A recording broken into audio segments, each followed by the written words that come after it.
por varias partes. Voy a empezar con la grabación y comienzo a compartir. Bueno, lo primero que vamos a hablar es de algo que he titulado El gran ciclo de la vida. Sé que suena así un poquito extraño, pero esto tiene que ver con lo que es el sistema reproductor. Entonces, básicamente esto nos habla de todo el ciclo desde que nacemos, ¿verdad? Miren, etapa prenatal, luego nacemos, infancia, niñez, pubertad, adolescencia, juventud, adultez y ancianidad. ¿Sí? Todo ese ciclo que desarrollamos durante toda nuestra vida y que debería ser que todos lo desarrolláramos hasta el final, hasta la ancianidad, pero por circunstancias de la vida y por a veces malas decisiones que tomamos, o por estar en el lugar equivocado muchas veces, no alcanzamos a completar todas estas etapas. Okay.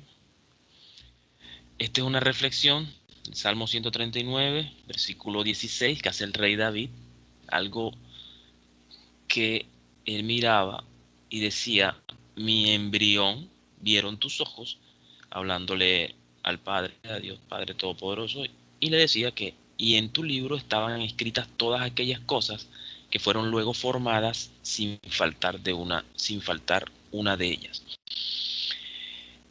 Este, este versículo de este salmo me llama mucho la atención y otros que son subsiguientes a este, porque él está analizando algo en lo cual es una verdad, y una verdad absoluta que el que estemos nosotros, cada uno de ustedes, de los 26 que vi que estaban conectados, porque los otros me imagino que el internet y las cosas han tenido problemas, de que estemos en este curso y estemos aquí es una bendición, ya que iremos viendo en el transcurso de este curso de sistema reproductor que el que se forme un embrión y llegue a feliz término es un verdadero milagro. ¿Okay? Porque muchas cosas pueden pasar y no llegar a que se completen, así como dice aquí, todas aquellas cosas sin que falte una de ellas. Sí, no importa que tengamos la nariz de no sé qué, la boca de no sé cuándo, el ojo de no sé qué, las orejas de tal cosa, no importa, pero están completas y funcionan. ¿Ok? Y entonces eso es una bendición, es un milagro grande. Bueno, todo esto se desarrolla desde la etapa prenatal, esa etapa que miren prenatal antes del nacimiento. Y comienza esa etapa desde lo que es la fecundación. O sea, fecundación quiere decir el momento en que se unen el óvulo y el espermatozoide. Sabemos que ese óvulo, que algunos dicen que es mal llamado óvulo, que debería llamarse ovocito secundario, pero ya todos le dicen óvulo y la mayoría de personas lo reconocen como óvulo, pero lógicamente nosotros que somos de salud podemos pensar que es óvulo, pero saber dentro de nosotros que eso es un espermatocito secundario. Cuando hablamos con la mayoría de las personas, pues le decimos, no, mira, sus espermatocitos secundarios, perdón, sus ovocitos secundarios, la, la paciente va a pensar, oye, ¿eso de qué me está hablando? Pero si le decimos, no, mire, sus óvulos, listo, ya entiendo. Entonces, recordar esto, óvulos y espermatozoides son los gametos, y la palabra gameto significa células sexuales, entonces quiere decir que esos son las células sexuales tanto masculinas como femeninas. ¿Y quiénes van a formar estas células? Pues nuestro sistema reproductor. ¿Okay? Ahí no hay más, nuestro sistema reproductor es quien produce esas células. Estos órganos reproductores nuestros, los que producen los gametos, se denominan gónadas en conjunto. Entonces habrán gónadas masculinas y gónadas femeninas. Las gónadas masculinas son los testículos y las gónadas femeninas son los ovarios. Aquí, bueno, vemos algo interesante. Miren el montón de espermatozoides que se están produciendo y los espermatozoides que van a intentar entrar en el óvulo. Entonces, hay unas condiciones que se necesitan para que se considere que hay una pareja fértil o que una pareja es fértil. Recuerden que esto es un trabajo de dos, por lo tanto se debe manejar siempre como pareja y no individualmente. Ok, si una pareja no puede tener hijos o no ha tenido hijos ya después de un año de relación sin estarse lógicamente utilizando um, anticonceptivos, consulta, pero no va a consultar la mujer, consultan los dos, porque los dos están aportando, ¿ok? De hecho, si miramos esto, para que una mujer se considere fértil, se dice que lo único que necesita es que produzca un óvulo, ¿verdad? O también llamado, como debería ser, ovocito secundario, que sea potencialmente fecundable. Quiere decir un óvulo que maduró y que está listo para ser fecundado. Que lo produzca uno al mes. Otra cosita que debe tener una mujer o que debe producir para decir que esa mujer es fértil, que produzca moco cervical durante el tiempo de esta ovulación. De repente eso lo están viendo en fisiología. Que produzca entonces moco cervical. Moco cervical y tenemos que un óvulo, por lo menos un óvulo potencialmente fértil, ¿verdad? Un óvulo que puede ser fecundado al mes. Eso básicamente es lo que necesita una mujer para considerarse fértil. Lógicamente que sus trompas estén y que estén permeables y todo este cuento. Pero eso básicamente es lo que necesita. Pero en cambio miren un varón. El varón, por el contrario, necesita, vamos a poner aquí,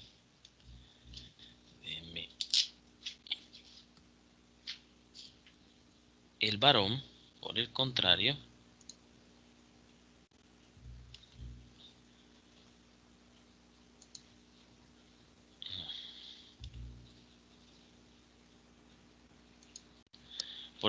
el varón, vamos a poner por acá, varón.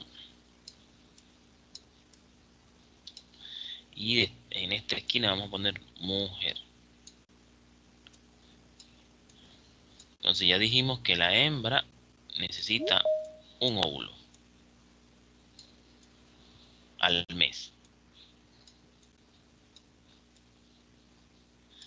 Y necesita moco cervical. Ahora, ¿qué es ese moco cervical? El moco cervical es una sustancia que se produce a partir de los estrógenos durante la ovulación. Comienza a producirse unas 48 horas antes y continúa produciendo hasta unas 72 horas después de la fecundación. Y es bien importante porque a través de ese moco cervical es que los espermatozoides van a lograr entrar al útero. Entonces aquí lo puse, moco cervical. Ok. Un varón que necesita, entonces un varón necesita que en su eyaculación, ¿sí? En una eyaculación, miren esto, en una eyaculación, esa eyaculación sea mínimo, el mínimo sería de 3.5 centímetros cúbicos de semen, ¿ok? Quiere decir que si está por debajo de 3.5, la probabilidad de fecundar va a estar disminuida, ¿ok? Pero además de eso, debe que de estos 3.5 centímetros cúbicos, en un cc, en un centímetro cúbico de esos 3.5, el 20% de los espermatozoides presentes en un centímetro cúbico de esa eyaculación sean morfológicamente normales. O sea, tengan una morfología, una forma normal. ¿Qué quiere decir eso? Pues que tenga, como es un espermatozoide, aquí como lo vemos aquí, una sola cabeza. ¿Lo ven? No que vaya a tener, que vaya a salir bicéfalo, que tenga dos cabezas. ¿Sí? Un espermatozoide con dos cabezas, o que tenga dos colas, o que tenga una cabeza muy pequeña, que sea microcítico, que sea macrocítico, que tenga un cabezón, ¿sí? Que no tenga cola, que no tenga cabeza. Entonces deben ser morfológicamente normales, ¿verdad? Una cabeza, su acrosoma y su colita. Con eso Eso, el 20% de los espermatozoides que hay allí deben ser 20% morfológicamente normal. En un centímetro cúbico debe haber alrededor de 50 millones de espermatozoides. Vamos a ponerlo así como en inglés, million. 50 millones de espermatozoides, ¿ok? De esos 50, ya ustedes saben que en un cc, el 20, eso en un centímetro cúbico, 50 millones, quiere decir que si son 3.5 serían 5 por 7 por 5, 35, serían como 350 por ahí, más o menos. De 150 millones de espermatozoides. Pero además de eso, de esos 50 millones, el 20% de esos 50 millones debe hacer algo que deben hacer todos los espermatozoides, y es que sean móviles, que tengan movimiento. ¿Sí? Si no se mueven, no sirven. ¿Ok? Entonces deben ser móviles. Entonces, con estas condiciones, entonces nosotros decimos, hombre, sí, este joven, este hombre es fértil.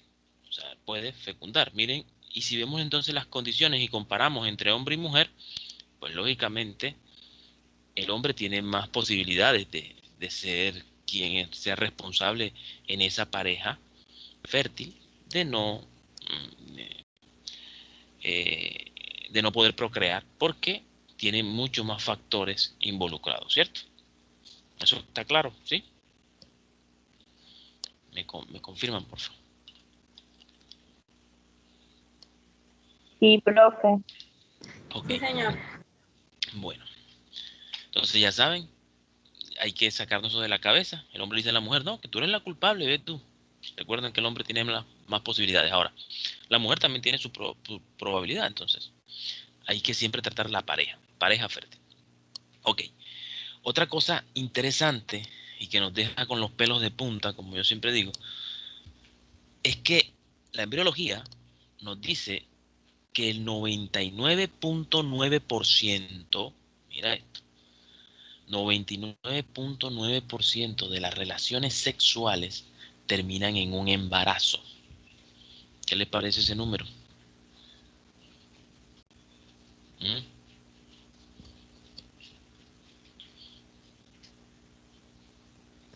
Súper alto, profe. Súper alto, ¿cierto? Y a veces entonces la gente se pone a jugar con fuego. ¿Qué nos dice esto? Nos dice que sí, que se producen esos números de embarazos, pero que no todos llegan, y ahí es donde viene eso, que la frase, la del versículo que acuñamos, no todos llegan a feliz término. Muchos, muchos embarazos que se produjeron se abortaron y la mujer ni siquiera supo que estaba abortando. ¿Mm?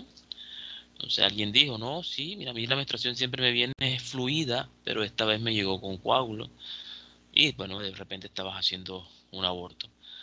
Um, sí, esta vez me vino con cólico, a mí nunca me venía con cólico, pero mira, me vino con cólico. Tal vez estaba abortando un embrión que genéticamente no era compatible con la vida y el mismo organismo lo rechaza. ¿Ok? Esa es la principal causa de aborto espontáneo que existe, la genética. Cuando se juntan ese espermatozoide con ese óvulo, como van a juntar los 23 cromosomas que trae de un lado y del otro lado, debe generarse un nuevo ser con 46 cromosomas. Pero en ese momento de todas cosas pueden ocurrir. Y se puede salir de eso que llamamos normalidad. Entonces el organismo de la mujer se da cuenta y lo expulsa.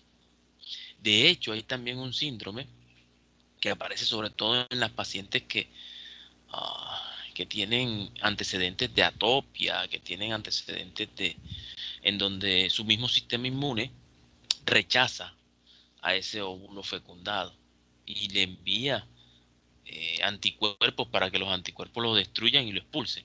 ¿Y esto debido a qué?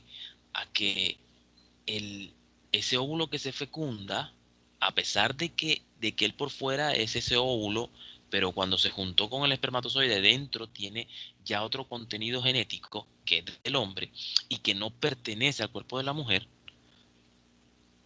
entonces el organismo, algunos organismos de algunas mujeres, tienen ese sistema inmunológico está muy elevado y entonces envían anticuerpos para destruir a ese embrión. Fíjense que hay diferentes formas de que esto ocurra y muchas veces pasa, se les adelantó la menstruación, se les retrasó y de pronto, ay, mira, pero ya me vino. Y pueden estar haciendo esto que les hablo de un aborto. Ahora, otra característica que hay que tener en cuenta es la viabilidad de los gametos, o sea, de las células sexuales. ¿Cuánto puede durar las células sexuales? Se dice que el óvulo tiene una vida media de más o menos 72 horas, o sea, esos son 3 días. Quiere decir que desde que él se desprende del ovario y cae en la fimbria, tiene 72 horas para ser fecundado. Si no es fecundado en esas 72 horas, aunque después se encuentre con todos esos espermatozoides, como vemos aquí en la foto, ninguno lo va a poder fecundar porque ya perdió el poder fecundable, la viabilidad, ya la perdió. En el caso de los espermatozoides, algunos libros coinciden en que son 72 horas también que pueden vivir los espermatozoides en un medio ideal. ¿Qué quiere decir un medio ideal? Por ejemplo, en lo que es la vagina, el útero y las trompas femeninas, él podría vivir durante más o menos 3 días. Algunos dicen que más allá, algunos dicen que hay estudios que demuestran que hasta 5 días podrían vivir allí dentro de una mujer. Esto especialmente, pues también pone los pelos de punta porque muchas personas utilizan el método del ritmo como un método anticonceptivo.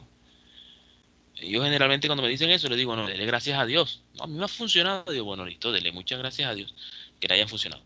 Porque resulta que, por ejemplo, usted dice, si la menstruación me viene dentro de 4 días, pues no tengamos relaciones hoy y no nos cuidemos.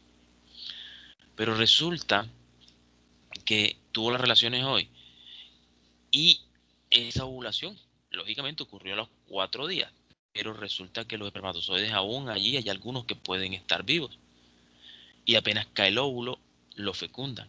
No el día que tuviste la relación, sino 4 días después. Eso se conoce como superfecundación. ¿Sí? Entonces, para que vean que la cosa no es tan sencilla y uno piensa que a veces que se la sabe toda dentro de esto de las leyes biológicas, pero ellas tienen sus propias excepciones y sus propias aristas que nos cambian todo.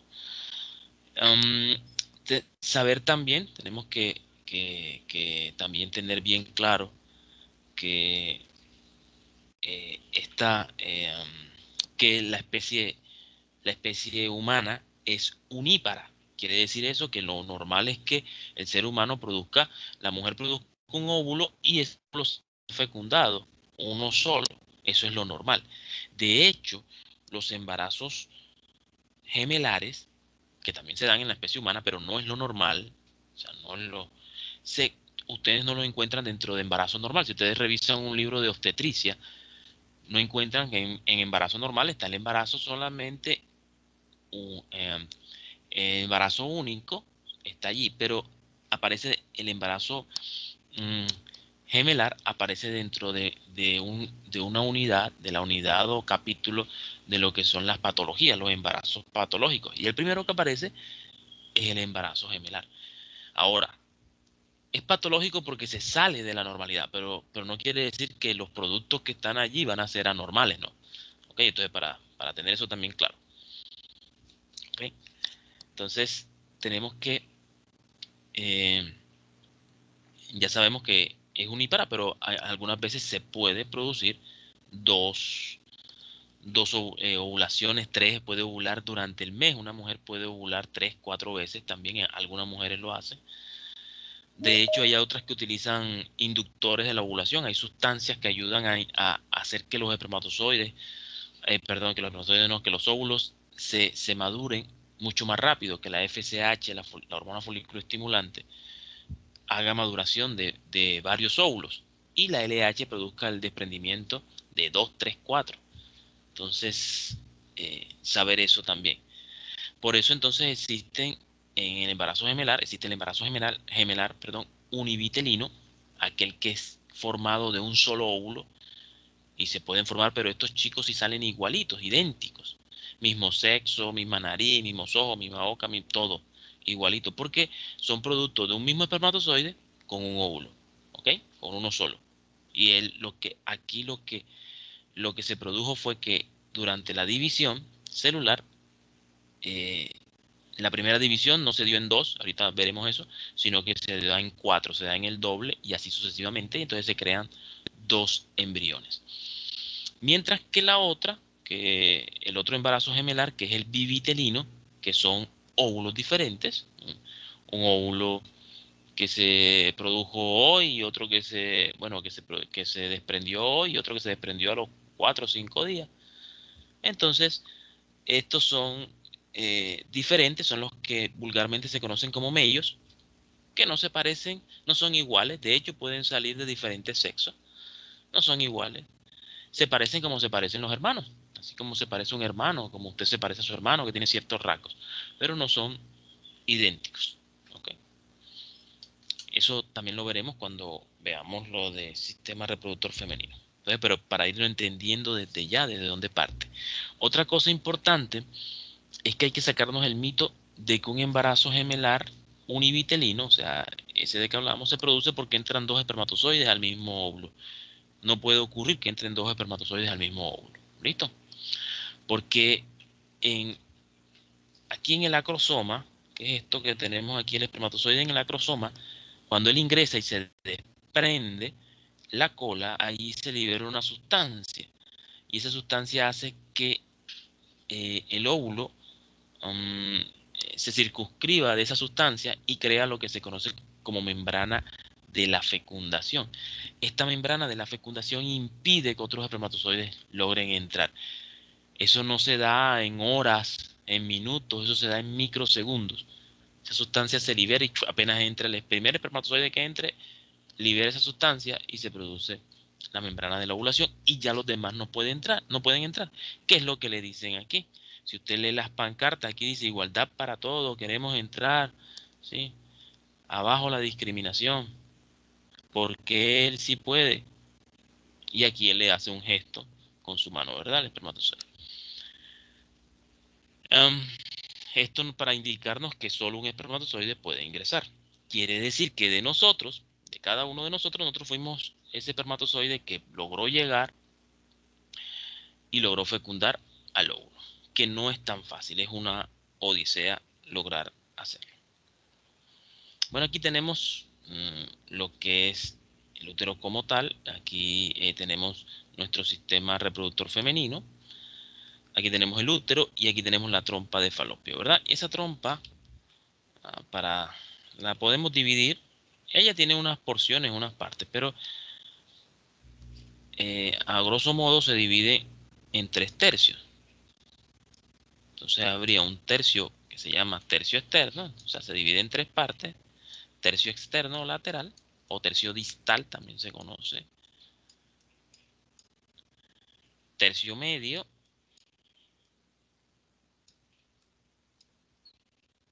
y el tercio proximal o tercio interno.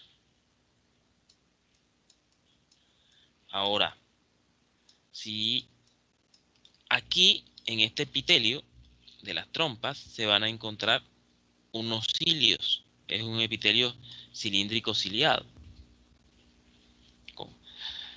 Y esos cilios, ya nosotros sabemos por biología que esos cilios se mueven, ellos ayudan al movimiento. Estos cilios se van a mover en este sentido, desde el tercio externo hacia el tercio proximal o tercio interno. ¿Sí? Quiere decir que ellos me van a empujar el óvulo, lo van llevando como por una carreterita, lo van moviendo. ¿Sí? Como si han ido a los parques estos acuáticos de el Chicamocha, no sé si a la Hacienda Nápoles han ido, y ven que se montan en unos neumáticos y los va llevando a través de, alrededor de las piscinas, como a través de un río, llevan una corrientita. Así va haciendo esto. Los cilios lo van empujando. Esa velocidad en una trompa normal, en una trompa normal, ese recorrido se hace aproximadamente en 9 días.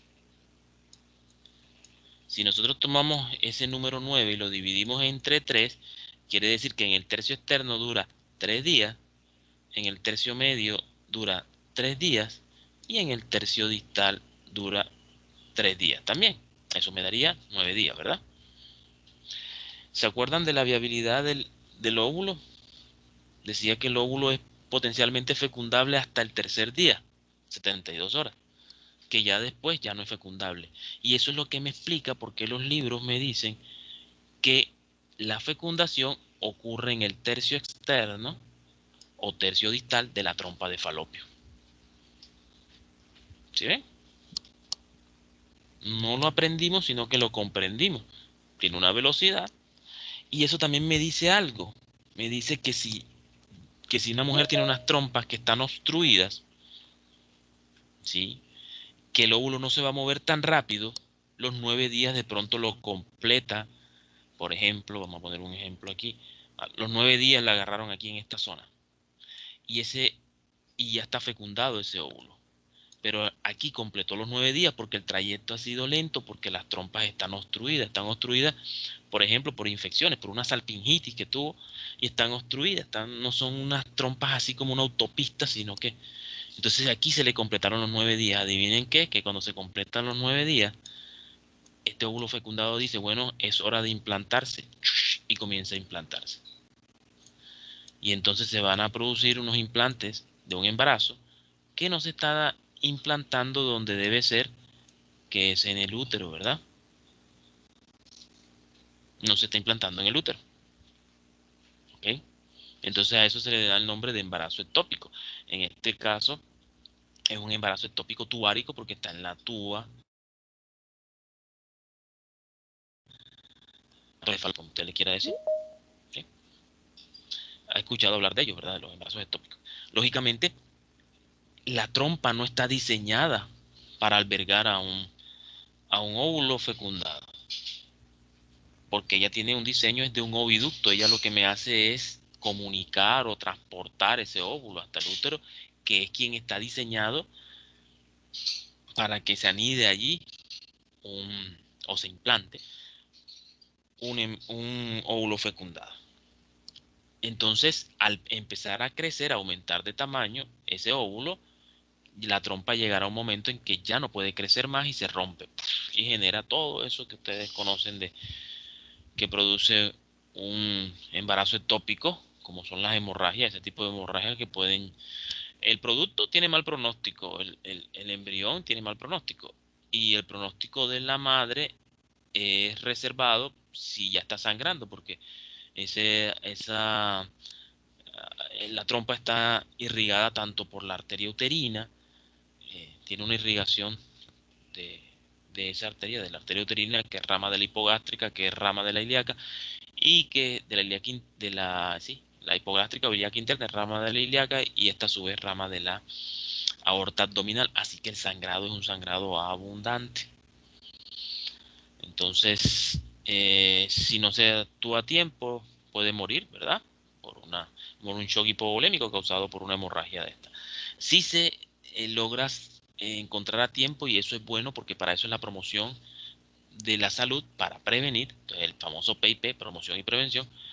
Si se está haciendo sus controles, sus cosas, pues se chequea y se puede dar cuenta antes de que se rompa, de que tiene un embarazo ectópico. Entonces lógicamente se programa para hacerle su cirugía y de esa manera se extrae ese óvulo fecundado, que lógicamente ya les dije que su pronóstico era malo, y, de esa manera no será después una urgencia en donde hay que entrar rápidamente a, a cavidad abdominal porque se necesita tratar de detener la hemorragia.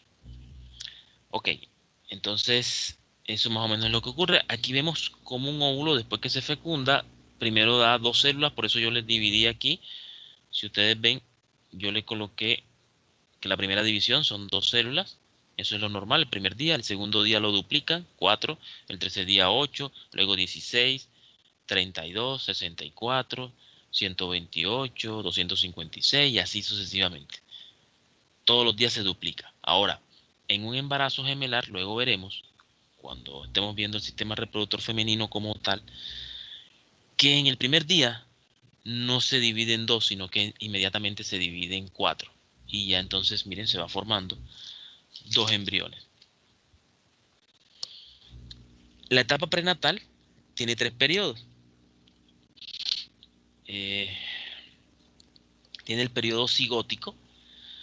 Recuerden que cigoto significa huevo fecundado, que va desde la fecundación hasta la tercera semana de gestación. Ahí es donde se dan todos estos procesos de lo que es la mórula, la gástrula, ¿sí? La gastrulación, todo esto. Se da en eso, que se vuelve una pelota de células, que al principio tiene masa y luego que es hueca en su interior, luego se invagina, ¿sí? Eso que ustedes vieron en biología. Luego aparece el periodo embrionario a partir de la 4ª semana. De la 4ª semana a la 8ª semana ya recibe el nombre de embrión, ¿sí? Y luego de la 9ª semana hasta el nacimiento se conoce como periodo fetal. En estos instantes de ese periodo fetal, básicamente ya prácticamente están formados casi todos sus sistemas. Y ahí lo que va es a crecer, a aumentar de tamaño, a ganar tamaño y a que vayan funcionando los sistemas ya formados. Allí vemos un espermatozoide en una micrografía de un microscopio óptico. Estamos viendo esa micrografía donde como el espermatozoide remueve la corona radiada, que es esa, la zona pelúcida y la corona radiada, y la quita para poder ingresar. Cuando él ingrese, él se va a desprender de esta colita, se desprende y se genera la membrana de la fecundación. Pero eso es en cuestiones de segundos. Aquí tenemos la etapa prenatal, miren cómo se va formando, ¿sí? Embrión, feto, miren cómo va el periodo fetal. Estas son tomas de ecografías en 3D. El momento del nacimiento, ¿sí? Se puede dar de 2 maneras, a través de un parto vaginal, de la vía vaginal como tal, o a través de una cesárea, sacándolo directamente a través del abdomen. Lógicamente, para realizar una cesárea, lo ideal es que pueda salir de esta manera, a través del parto vaginal. Es bien beneficioso para los bebés cuando pasan por ese canal del parto, porque ese canal los comprime, porque la pelvis es estrecha, los comprime, y a estos chicos no hay que aspirarlos tanto, o sea, hay que aspirarlos, pero no tanto como a los chicos que nacen por cesárea, que no tienen esta compresión, porque al ser comprimidos eso ayuda a que todas esas secreciones que están en las vías aéreas logren trasladarse por compresión hacia la parte externa y es mucho más fácil poder aspirarlo. De hecho, hay estudios que demuestran que los chicos nacidos por cesárea tienen más probabilidades de padecer asma y problemas respiratorios como gripitas y esto, que los chicos que nacen por parto normal, y tiene que ver con esta parte. También la contaminación que se da aquí, desde lo que es la zona del periné, recuerden que aquí está el recto por detrás y lo que es el ano, esta zona perianal, con los pujos y eso que dan las mamás, esta zona se infecta con lo que es la materia fecal de la madre, y eso le ayuda al chico porque se pone en contacto con las primeras bacterias, porque recuerden que aquí, por eso está a colación esta fotografía, en donde nos muestra cómo está la bolsa amniótica. Miren, el amnio cómo está rodeando a ese chico que salió por cesárea, miren cómo lo está rodeando el amnio. Ven cómo está dentro de esa bolsa. Él allí dentro de esa bolsa, mientras no se rompa esa bolsa, él está aislado, sea, ahí no hay gérmenes, ahí no hay nada, eso está estéril. Cuando él sale, se pone en contacto y al ponerse en contacto con esas primeras bacterias, que muchas de ellas son comensales, son gérmenes comensales del sistema digestivo, el chico, ellas van a contaminarlo y a través pero esa contaminación es una contaminación buena, ¿oyeron? Va a llegar a través de esa vía gastrointestinal, van a llegar las primeras bacterias a colonizar el colon y todo esto, y van a comenzar a producir, por ejemplo, la vitamina K, que recuerden que todo chico que nace, ustedes le colocan su vitamina K aquí en la piernecita. ¿Por qué? Porque en ese momento no tiene las bacterias todavía en el colon que producen esa vitamina K. Entonces, para que vean que es bueno el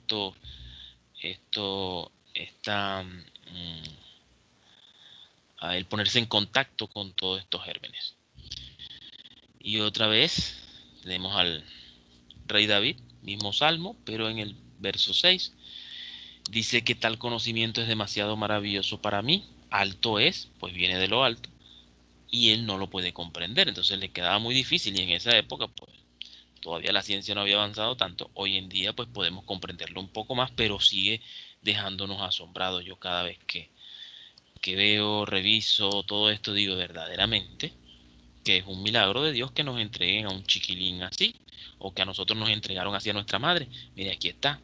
Ah, que tiene la nariz de patacón, que tiene... Eso no importa, pero está enterito, está sano, ¿sí? ¿Cuántas personas no desearían estar sanos, tener todos sus órganos, todas sus extremidades, todo completito? Entonces, hay que darle gracias a Dios por ello. Entonces, así nos entrega y salimos, gracias a Dios, pues completos. Luego vendría lo que es la infancia. Ya vamos comenzando a crecer. Esta etapa está comprendida desde el nacimiento y se dice que llega hasta los 6 o hasta los 7 años de edad.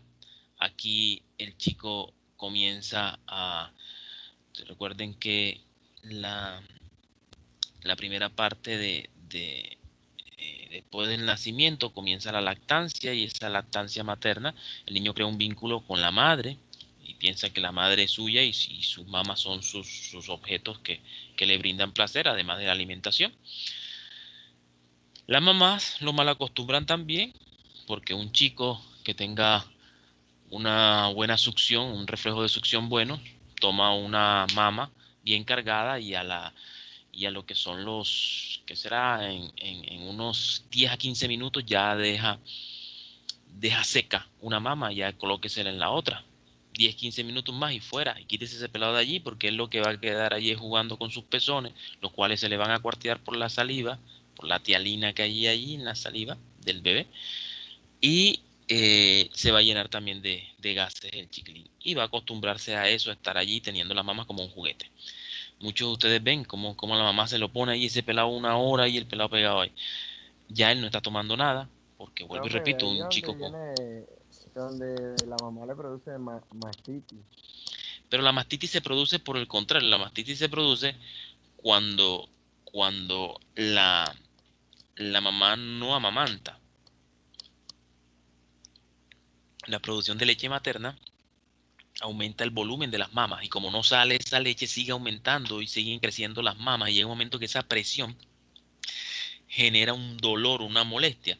Fíjense que las chicas que están acá saben que algunas de ellas, cuando viene el periodo de ovulación, por las hormonas, las mamas se cargan, ¿sí? Y cuando eso lo hacen, produce dolor y sienten molestia. Ahora imagínense una mama cargada de leche. Ahora, eso que está cargado de leche, a través de los poros que tenemos aquí, de los conductos galactóforos, se pueden infectar, porque recuerden que en piel hay una flora normal. Hay, por ejemplo, Streptococcus epidermidis, que, eh, que es el que más infecta esto, y existe el Staphylococcus aureus, que también infecta y produce mastitis. Lo que hace es que infecta esa leche que está aquí acumulada. ¿Okay? Entonces, eso también ocurre, por ejemplo, en las mamás que abortan o que pierden al niño por un parto prematuro. Entonces, sus mamas siguen produciendo leche y entonces deben ordeñarse, deben sacar esa leche para extraerla, para poder. Algunos le colocan inhibidores de la prolactina para que no sigan produciendo leche, como la bromocriptina, el Parlodel, que es un inhibidor de la producción de prolactina. Bueno, entonces el chico viene esa parte de pasar de lo que es la lactancia materna exclusiva a tomar combinada con el tetero. Entonces comienza allí como esa lucha, es una de las etapas. Comienza también lo del aprender a equilibrar y aprender a caminar, ¿sí? Algunos se creen artistas, comienzan a descubrir, y las cosas las empiezan a descubrir a través de la boca. ¿Se acuerdan la etapa oral de que nos hablaba Freud? ¿Qué más? Aquí tenemos, bueno, ya en la etapa que van a ir a la escuela, que será la siguiente. Y aquí donde descubren, fíjense que esto es algo interesante, siempre los niños están por debajo en estatura que las niñas, miren. Estos niños tienen la misma edad y siempre va a ser así, tienen la misma edad, y la niña generalmente, porque hay niñas que ya vienen genéticamente marcadas y tienen una estatura mucho menor.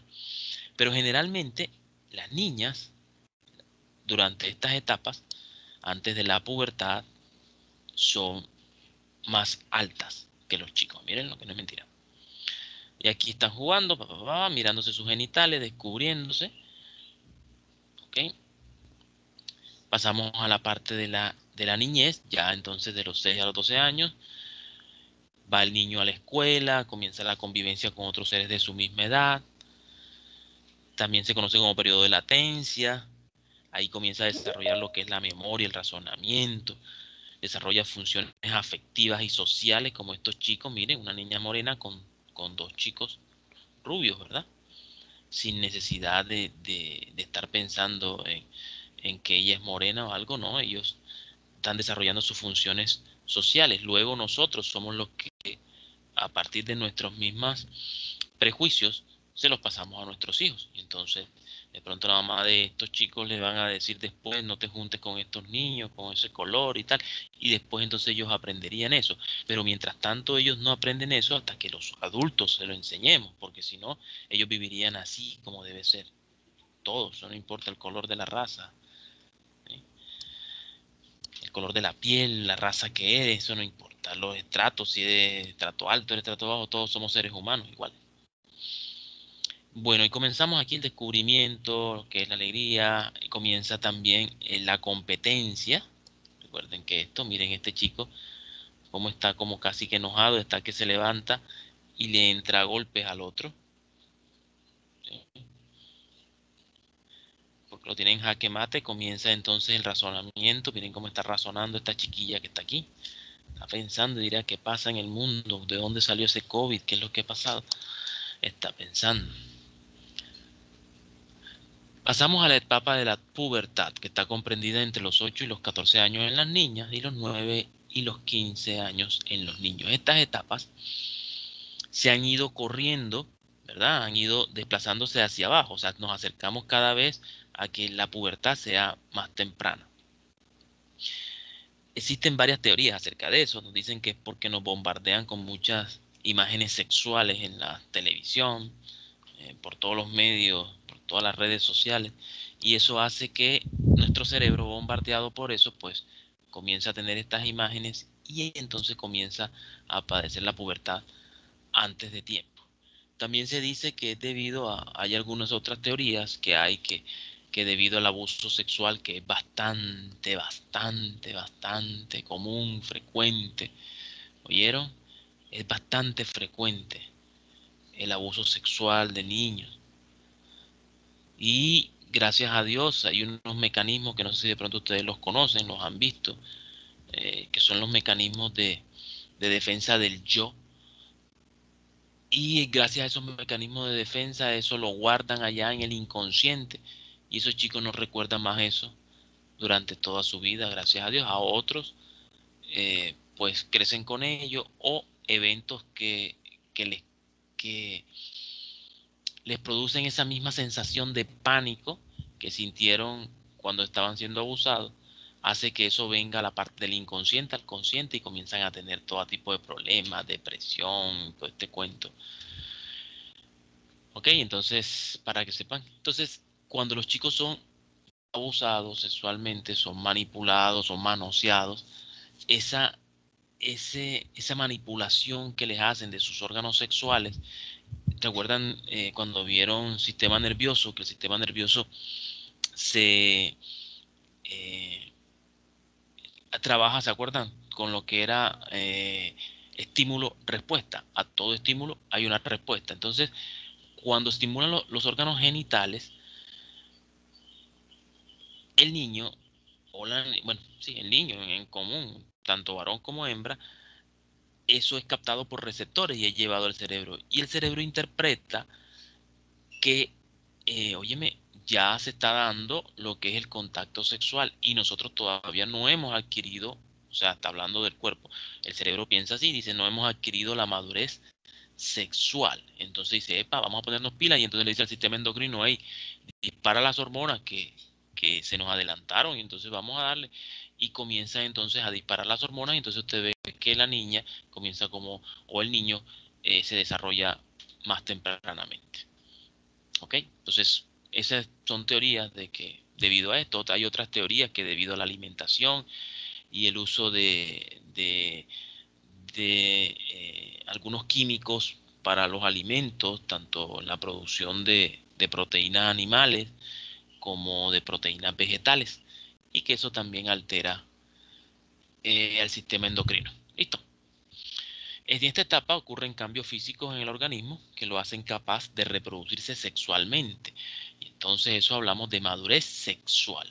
Pero fíjense una cosa, la madurez sexual es una, ¿sí? Ya tu sistema reproductor está listo para reproducirse. ¿Cuál es la función del sistema reproductor? Reproducirse. Pasar los genes míos a la siguiente generación.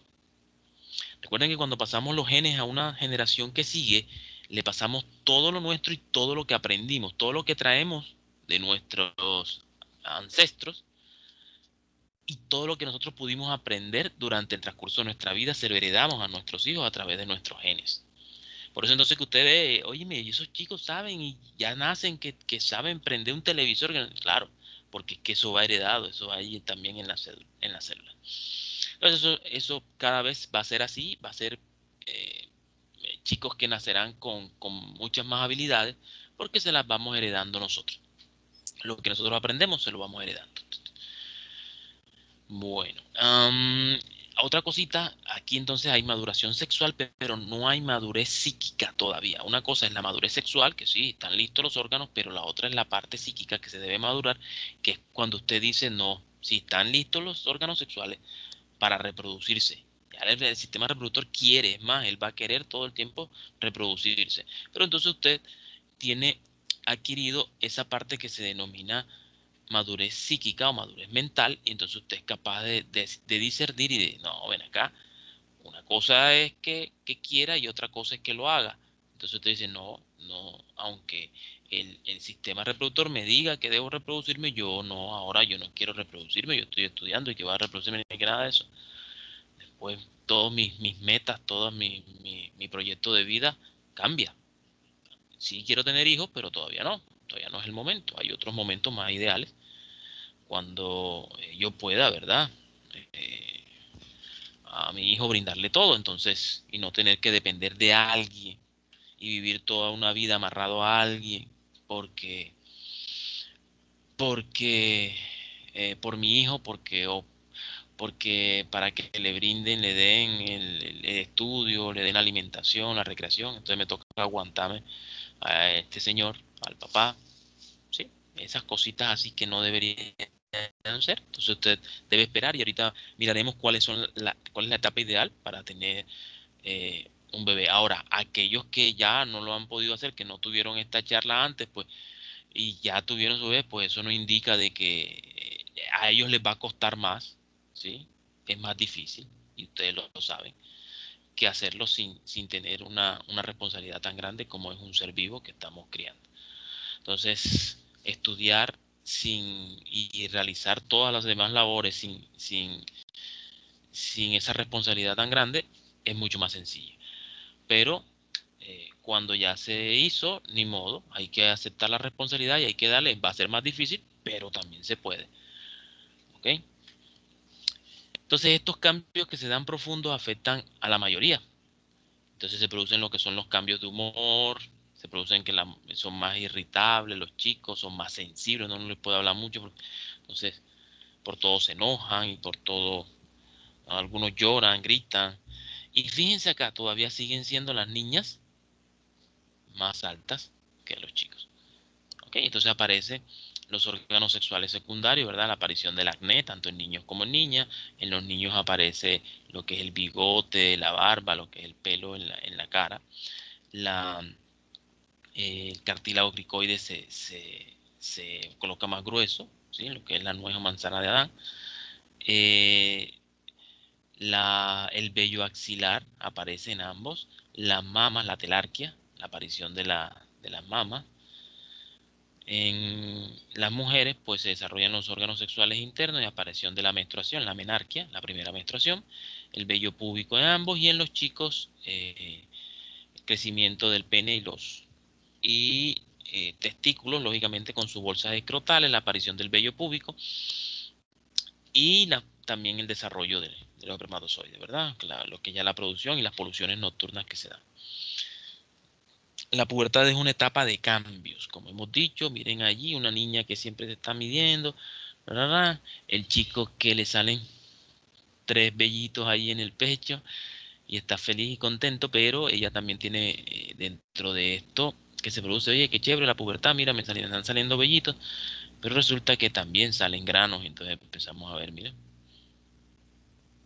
también salen granos, salen el famoso acné. Aquí tenemos a la niña, a los 7 años se mira su axila y quiere tener vellos como tiene la mamá o como tiene la hermana, la prima, la tía, no sé. Y está feliz porque tiene, ya tengo ira, y después, Dios mío, ¿cuándo se me va a quitar esto? No friegue, está me saludando todo el tiempo. Quería tener vellos ahí y ahora ya no quiero tener. Me voy a hacer una depilación láser. Ok, el chico también le pasa igual con su barba, ¿verdad? Al principio quiere tener vello y luego me tengo que estar afeitando todo el tiempo. Aquí vemos cómo te transforma lo que es la pubertad, nos transforma en lo que vamos a hacer, en ese adulto que vamos a hacer. Miren, este chico, que era de una serie estadounidense, y miren cómo se transformó en este señor que está aquí al lado. En esa transformación, vemos aquí otro, este de pronto es bastante conocido, lo vieron en varias películas de vampiritos y no sé qué, en Stuart Little también, y miren cómo se transformó. Tenemos aquí también a Harry, la de Harry Potter, ¿se acuerdan? Miren cómo se transformó.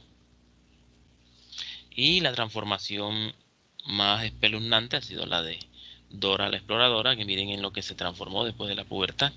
No sé si vieron la película y cómo se transformó. Miren. Entonces, esta es una etapa de transformación, cambios. Aparece la menarquia, que es la primera menstruación.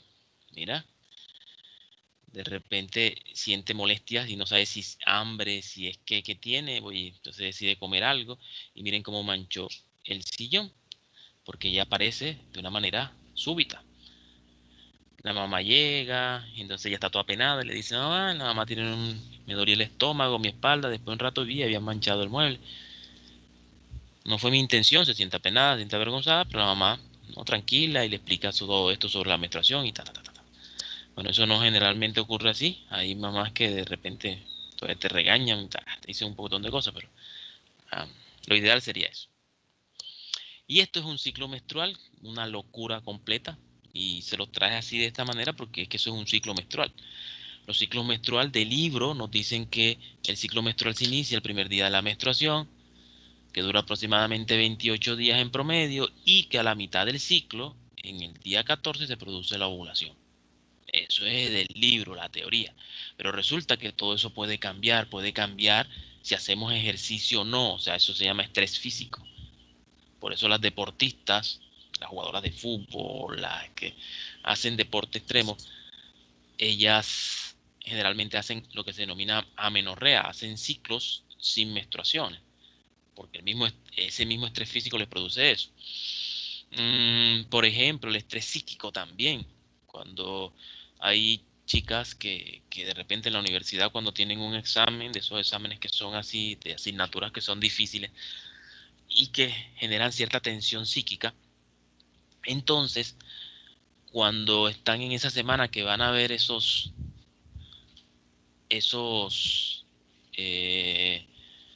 parciales, entonces de repente ahí se me adelantó la menstruación, ¿ves? Y entonces ya eso me cambió el ciclo.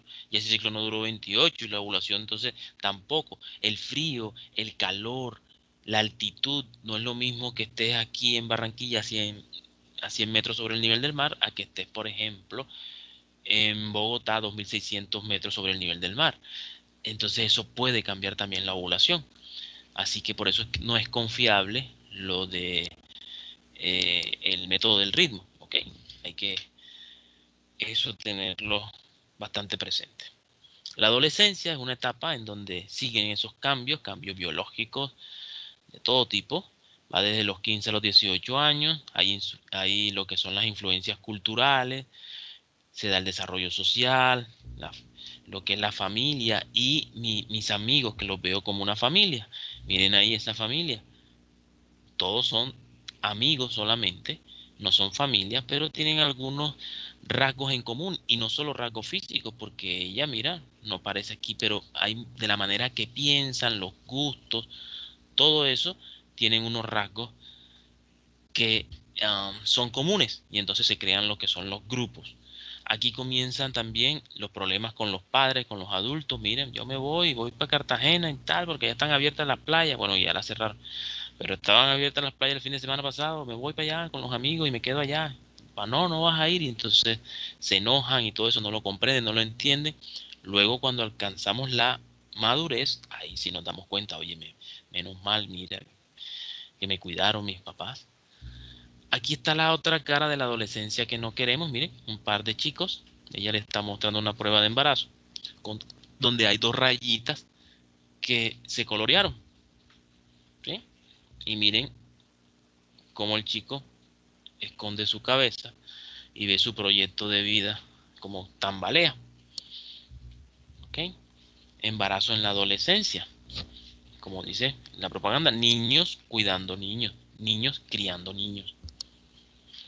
Hay que tratar de evitar esto. Miren a esta niña que va aquí, una niña criando otra niña. Y miren lo que le está dando de alimentación. Miren el tetero. Tetero, eso de cola, de manzana, de cola, no sé.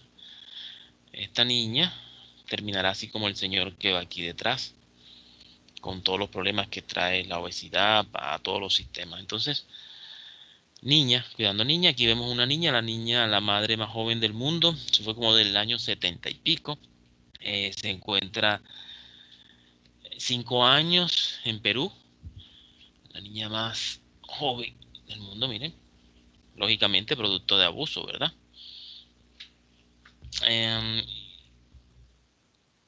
Aquí vemos, por ejemplo, los chicos abusando del licor.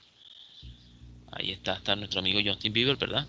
Abusando del licor y por eso hoy en día tiene todos esos problemas y todas esas problemáticas que tiene encima. Además de ser un gran artista, pues tiene todas esas problemáticas que no lo llevan a ser una gran persona como tal. Recuerden que el alcohol genera lo que es también parte de lo que es abuso. Miren, a una niña que le están dando licor y decidió, miren cómo este chico está tratando de abusar de ella. Bueno, y de hecho la está abusando porque, miren, le está agarrando sus mamas. Eso también se presta para lo que es la drogadicción, el experimentar con drogas, que entonces ya te va complicando más aún la vida. Aparece entonces lo que es la promiscuidad. Miren aquí el chico con 3 chicas diferentes, ¿sí? Sin saber si alguna de estas chicas es HIV positivo. Y entonces aparecen ya patologías que no quisiéramos tener, ¿verdad? También podría ser en chicos. Recuerden que también podría ser el chico quien fuera HIV positivo. Y entonces nos contagiaría de ello. Aparecen entonces las riñas, las peleas que también trae el alcohol y la drogadicción. Miren, aquí tenemos esta, fue una modelo rusa bien hermosa. Y miren cómo terminó. a través de las drogas. Se piensa que ella utilizaba heroína, que a través de la heroína, dicen algunos, otros dicen que pudo haber sido por contacto sexual, aparece lo que es VIH en ella. Y termina con todas estas lesiones que ustedes ven así, que le ven como unos puntos. Eso es sarcoma de Kaposi, un tipo de cáncer que se produce en pacientes inmunodeprimidos, como son los pacientes con, con VIH. Y aquí tienen una fascitis necrotizante, una bacteria que está comiéndose lo que es la piel como tal. ¿Ves? Me imagino que ya falleció esa modelo, profe. Sí, ya Me falleció. imagino que si se Hace le come rato. la pierna, se la amputan. Y si llega Ok. ya más arribita, o sea, no sé, le dan eutanasia. Sí, profe. Entonces, todo esto por llevar una vida desordenada. Hay que estar a tiempo, hay que pensarlo bien. Drogarse no tiene onda para nada. Juventud, la etapa de la juventud, su duración es muy difícil de determinar. Eso depende de diferentes factores: clima, herencia, salud, el nivel cultural, la clase social. Aquí estamos tratando de adaptarnos a la vida en la sociedad, ¿verdad? Creamos nuestro grupo, nuestro entorno.